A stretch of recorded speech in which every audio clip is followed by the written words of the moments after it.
दोस्तों, आप इस दुश्मनी की तफसीलात 2011 की औसाफ अखबार में भी पढ़ सकते हैं। हक्कू जट ने गुज्जर बिरादरी के कुछ अफराद से जमीन खरीदी। वादे के मुताबिक इसने कुछ रकम पहले अदा की, जबकि बाकी की रकम इसने बाद में अदा कर दी। पूरी रकम वसूल कर लेने के बाद गुज्जर ग्रुप ने हक्कू जट को जमीन का कब्जा देने से इनकार कर दिया।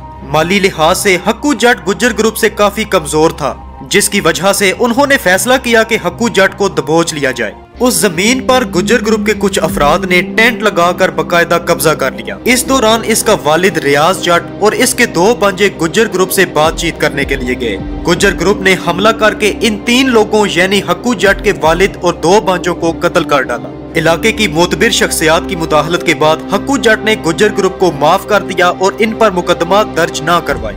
वक्त गुजरता रहा और गुज्जर ग्रुप के लोगों ने इलाके में बातें करना शुरू कर दी कि जट बिरादरी हमारा कुछ भी नहीं बिगाड़ सकती। इन बातों ने हक्कू जट को काफी तैश दिलवाई और उसने अपने कुछ दोस्तों और कजनों के साथ मिलकर गुज्जर ग्रुप की बारात से तकरीबन 20 लोगों को एक साथ ही अगवा कर लिया। पुलिस की चोरी की गई एक बस में हक्कू जट इन 20 लोगों को डालकर एक वीरान जगह पर ले गया। दोस्तों, जराये से मालूम हुआ कि इन 20 लोगों में से 16 लोगों को हक्कू जट ने एक साथ ही कत्ल कर डाला। अगले दिन तमाम अखबारों पर और हर तरफ हक्कू जट का ही शोर सुनने को मिल रहा था। ये शख्स काफी मशहूर हो गया और इस बात का सबूत आपको अखबार में भी मिल सकता है। इस वकूआ के बाद पुलिस ने काफी जगहों पर ऑपरेशन किए, लेकिन हक्कू जट पुलिस के हाथ न आ सका। इसी अरसा के दौरान गुज्जर ग्रुप ने हक्कू जट से बदला लेने के लिए इसके 4 लोगों को कत्ल कर डाला। याद रहे कि ये 4 अफराद मुख्तलिफ जगहों पर गुज्जर ग्रुप के हाथ लगे थे। 2007 में पंजाब पुलिस की तरफ से हक्कू जट को सियालकोट के एक इलाके से गिरफ्तार कर लिया गया। अभी इस शख्स की अदालत में चौथी दफा पेशगी होनी ही थी कि गुज्जर ग्रुप ने एक इश्तिहारी की मदद से हक्कू जट को जेल में ही कत्ल करवा डाला। इस तरह से हक्कू जट की जिंदगी का बाब बंद हुआ और बाद में जब पुलिस ने तफ्तीश की तो गुज्जर बिरादरी के कुछ लोगों के नाम सामने आए। पुलिस ने उन पर मुकदमा दर्ज किए और जेल में बंद कर दिया। आज भी गुज्जर बिरादरी के कुछ लोगों पर मुकदमा चल रहे हैं। भोला सुनियारा पंजाब का एक मशहूर डॉन था। इसके नाम से बहुत सारी पाकिस्तानी फिल्में भी बन चुकी हैं। भोला सुनियारा सियालकोट के एक गुज्जर खानदान से ताल्लुक रखता था, जबकि इसका वालिद सियालकोट का एक मशहूर सुनियारा था।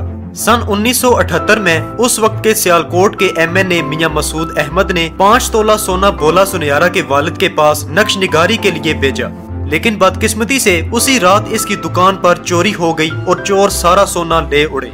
MNA मियां मसूद को ये शक था कि ये चोरी भोला सुनियारा के बाप ने खुद करवाई है। उसने इसके बाप पर मुकदमा दर्ज करवा दिया। इस वक्त भोले सुनियारे की उम्र सिर्फ 19 वर्ष थी। भोले सुनियारे के बाप को पुलिस ने पकड़ लिया और उसको 3 साल कैद की सजा सुना दी। कैद के दौरान उस पर बहुत तशद्दुद किया गया। एक दफा भोले सुनियारे की मां जेल में खाना लेकर गई तो पुलिस वाले ने उसे पीछे हटाने के लिए धक्का दिया। बदकिस्मती से इस औरत का सर दीवार के साथ लगा और ये मौका पर ही जान बहक हो गई। भोला सुनियारा ये सदमा बर्दाश्त न कर सका और बहुत सख्त बीमार हो गया। अभी ये हॉस्पिटल में ही था कि इसके बाप को जेल में हार्ट अटैक हुआ और वो भी इस दुनिया से चल बसा। जब भोला सुनियारा तंदुरुस्त हुआ तो उसने जुराइम की दुनिया में कदम रखा। इसने अपने जुराइम का आगाज डकैतियों से किया। 2 माह के दौरान इसने 35 से ज्यादा डकैतियां कर डाली और इसके साथ साथ 3 लोगों को कत्ल भी कर दिया। भोला सुनियारा ने अपने बाप का बदला लेने के लिए MNA मियां मसूद को जान से मारने की धमकियां देना शुरू कर दी, जबकि इन धमकियों के डर से मियां मसूद अहमद 15 से ज्यादा गार्ड अपने साथ रखता था। भोला सुनियारा ने मियां मसूद अहमद के आने जाने पर गहरी नजर रखी हुई थी और एक दिन भोला सुनियारा ने मियां मसूद अहमद की गाड़ियों पर हमला कर दिया जब वो कौमी असम्बली के इजलास से सियालकोट वापस आ रहा था।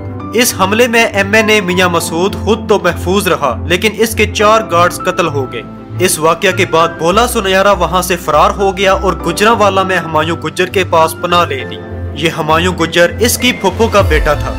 दोस्तों, हुमायूं गुज्जर का शुमार भी पंजाब के मशहूर डॉन्स में होता है। पुलिस ने इस दौरान भोला सुनियारा की गिरफ्तारी के लिए बेशुमार छापे मारे, लेकिन वो इसमें नाकाम रहे। इसके कुछ अरसा बाद भोला सुनियारा को मियां मसूद की मुखबरी हुई। भोले सुनियारे ने मियां मसूद पर हमला करवाया जब वो नारोवाल की एक शादी में मसरूफ था। इस जोरदार हमले में मियां मसूद और उसके 4 बेटे कत्ल हो गए। इसके बाद सियालकोट में भोले सुनियारे को दहशत की इलामत समझा जाने लगा। एक दफा भोला सुनहरा अपने वालिदैन की कब्र पर फातिहा खानी के लिए आया तो इसकी मुखबरी किसी ने कर दी और पुलिस ने इसे गिरफ्तार कर लिया। गिरफ्तारी के 24 घंटे बाद भोला सुनहरा जेल से फरार हो गया। इस दौरान इसने एक पुलिस एहलकार की राइफल छीनकर मुतअद्दिद पुलिस एहलकारों को भी कत्ल कर दिया। भोला सुनहरा ने जेल से फरार होने के बाद हुमायूं गुज्जर के दुश्मनों को भी कत्ल करना शुरू कर दिया। हुमायूं गुज्जर भोला सुनहरा को अपना उस्ताद मानता था। भोले सुनहरे की बढ़ती हुई कार्रवाइयों को देखते हुए पुलिस ने इसके सर की कीमत 50 लाख रुपए मुकर्रर कर दी।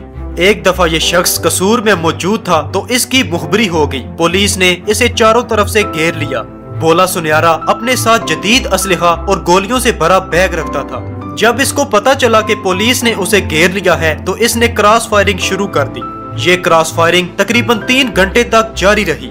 इस फायरिंग के दौरान पुलिस के 2 डीएसपी और 3 एहलकार कत्ल हो गए, जबकि भोले सुनहरे की टांग पर गोली लगी और जब इसकी गोलियां खत्म हो गई तो इसने गिरफ्तारी दे दी। जब इस बात का इल्म आईजी पंजाब को हुआ तो उसने भोले सुनहरे को कत्ल करने के अहकामात जारी कर दिए। इसके बाद भोला सुनहरे को एक जंगल में ले जाकर वहां इसे भागने का कहा गया। इसको पुलिस की तरफ से भागते हुए 5 गोलियां लगी, लेकिन मुआवजाती तौर पर यह शख्स भागने में कामयाब हो गया। इस वाक़े के 2 साल तक भोले सुनहरे की कोई खबर न आई। ठीक 2 साल के बाद भोले सुनहरे की कार्रवाइयों का सिलसिला एक बार फिर से शुरू हो गया। ये इलाका गैर में बैठकर कार्रवाइयां करवा रहा था।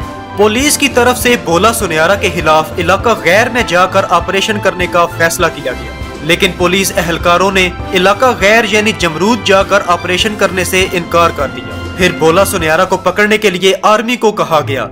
आर्मी ने इस इलाका गैर में ऑपरेशन किया और इस ऑपरेशन के दौरान भोला सुनहरा कत्ल हो गया और भोले सुनहरे की जिंदगी का बाब यहीं पर बंद हो गया।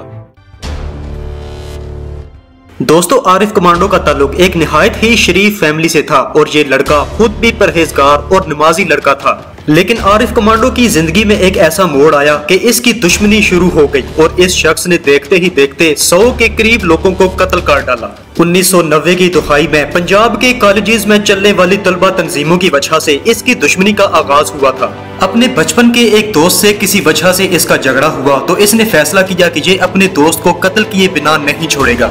ये सियालकोट के एक कॉलेज में गया और तंजीम के लड़कों से मदद मांगी, जिन्होंने इसका मजाक उड़ाते हुए इस पर खूब तशद्दुद किया, जिसकी वजह से इस शख्स ने इसी कॉलेज की एक दूसरी तंजीम के ग्रुप को ज्वाइन कर लिया। कुछ ही अरसा बाद इस ग्रुप के सरबराह टोनी भट्ट के निहायत करीबी दोस्तों से आरिफ कमांडो का झगड़ा हो गया। जब इस झगड़े में फायरिंग का तबादला हुआ तो टोनी भट्ट आरिफ कमांडो के खिलाफ खड़ा हो गया।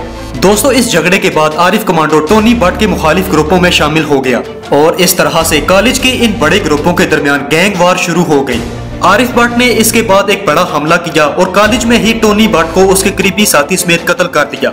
इन कत्लों के बाद आरिफ कमांडो अपने कई साथियों के हमरा गुजरांवाला में चला गया और वहां की तलबा तंजीमों ने इसका खूब खैर मुकदम किया, जबकि दूसरी तरफ टोनी भट्ट ग्रुप काफी इश्तियाल में आ चुका था और उन्होंने आरिफ कमांडो के घरों में फायरिंग शुरू कर दी। जबकि आरिफ कमांडो गुजरांवाला के बाद लाहौर, फिर इस्लामाबाद, रावलपिंडी और पंजाब के कई दीगर अजला में अपने ताल्लुकात मजबूत करता चला गया। दोस्तों, यहाँ पर आपको बताते चले कि आरिफ कमांडो ने अपनी मुजरमाना जिंदगी में कभी किसी से जगह टैक्स वसूल न किया और ना ही किसी को बिला वजह तंग किया। आरिफ कमांडो का नाम पंजाब के टॉप 10 गैंगस्टर्स में मशहूर हो गया।